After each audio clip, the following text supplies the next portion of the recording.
Guru honor Supriyani menolak lakukan restoratif justice L, dalam kasus di mana dia menjadi tersangka dugaan pemukulan terhadap murid. Sekadar diketahui, restoratif justice adalah pendekatan untuk menyelesaikan konflik hukum dengan menggelar mediasi di antara korban dan terdakwa. Di kasus ini mediasi digelar menjelang sidang perdana di Pengadilan Negeri Andolo, Konawe Selatan, Sulawesi Tenggara, Kamis tanggal 24 Oktober tahun 2024. Kuasa hukum Supriyani, Samsudin, mengatakan, dalam mediasi itu pihak polisi, jaksa, dan orang tua korban masih meminta agar kasus ini diselesaikan secara damai sebelum persidangan. Ia tadi sempat ada upaya itu, tapi terlanjur kasus ini sudah di persidangan, bahkan tadi sidang sudah dibuka, dan kami diajak oleh pegawai pengadilan karena hakim sudah menunggu, katanya ketika dikonfirmasi seusai sidang. Ditanya soal mengapa tidak ada titik temu, Samsudin pun mengatakan ada dua syarat terpenuhinya restoratif justice. Yang pertama adalah Supriyani harus mengakui perbuatannya. Makanya tidak ada titik temu, karena Ibu Supriyani berkeyakinan kalau dirinya tidak melakukan perbuatan itu, katanya. Dan yang kedua adalah Supriyani diminta mundur menjadi guru. Sehingga pihaknya membiarkan kasus ini dibuka seterang-terangnya di pengadilan untuk mengetahui kejadian sebenarnya.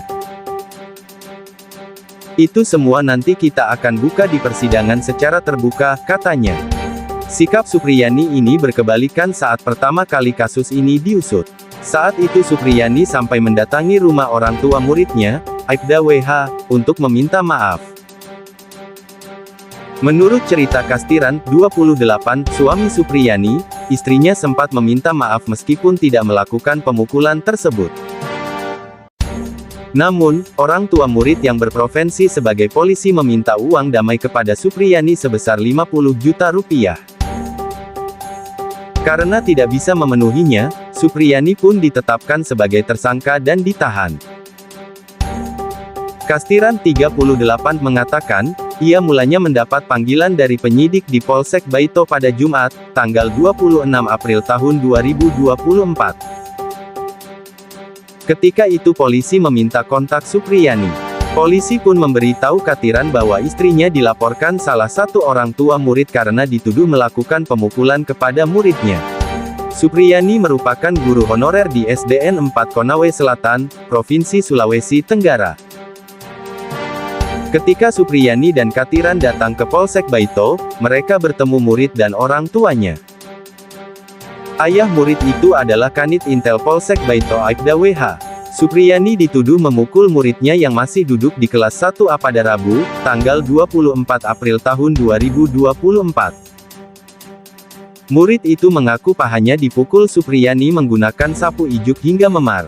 Akan tetapi Supriyani membantah tuduhan tersebut.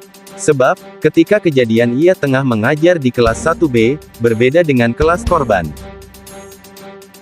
Di situ bapak murid itu bilang, kalau tidak bisa diselesaikan, akan ditempuh jalur hukum, kata Kastiran. Pada Senin tanggal 29 April tahun 2024, Supriyani dipanggil sebagai terlapor ke Polsek Baito. Dia dimintai keterangan terkait kejadian yang dituduhkan. Supriyani kembali menegaskan dia tidak tahu karena memang tidak pernah melakukannya. Polisi lalu memeriksa guru-guru lainnya. Para guru mengaku tidak tahu pemukulan yang dituduhkan. Mereka menduga luka tersebut terjadi akibat bermain. Namun, ada penyebab lain yang membuatnya dituduhkan kepada salah seorang guru.